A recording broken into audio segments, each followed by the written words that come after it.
Welcome back to my Winter Warmer series. Today we're making a comforting Hungarian classic, chicken paprikash. Let me know what your comfort dish is for the winter and I'll try to add it to this series, but for now, let's start with this delicious and comforting chicken dish. For this dish, we're going to need 4 large chicken legs, and we're going to start by scoring them on the skin side. Then we're going to coat with olive oil and season with salt and Hungarian sweet paprika. Set that aside and we can start working on our vegetables. We're going to use 1 red bell pepper. Hungarian bell pepper is preferable, but I couldn't find any. We're also going to chop 1 large onion. Then we're going to slice and dice 2 large tomatoes. And we're always going to need some garlic, so we're going to chop and mince about 4 cloves. And then finally cut up some parsley for later.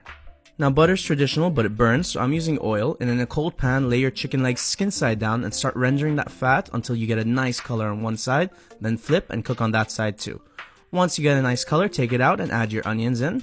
And we're going to make sure to season with salt at every time we add an ingredient. Then add your bell pepper and your garlic, and we're going to continue to saute that until it gets a nice color on it. Now we're going to add a little bit more of that sweet Hungarian paprika and a little bit of spicy Hungarian paprika. Once those have roasted off a little, we're going to go in with our tomatoes and let those cook down until a liquid forms.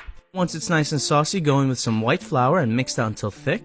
Then we're going to add our chicken back to the pan and bring everything to a boil with some chicken stock, cover and simmer for 15 minutes, then remove the lid and simmer for another 15 minutes until fully cooked.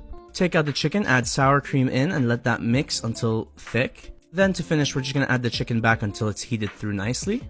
Usually this dish is served with a Hungarian nokdeli, but I can't find any, and I asked my Hungarian friend, he said gnocchi's completely fine. So plate that up, add the chicken on top and some more of that delicious creamy sauce. And then for a little bit of color at the end, add that fresh parsley and enjoy.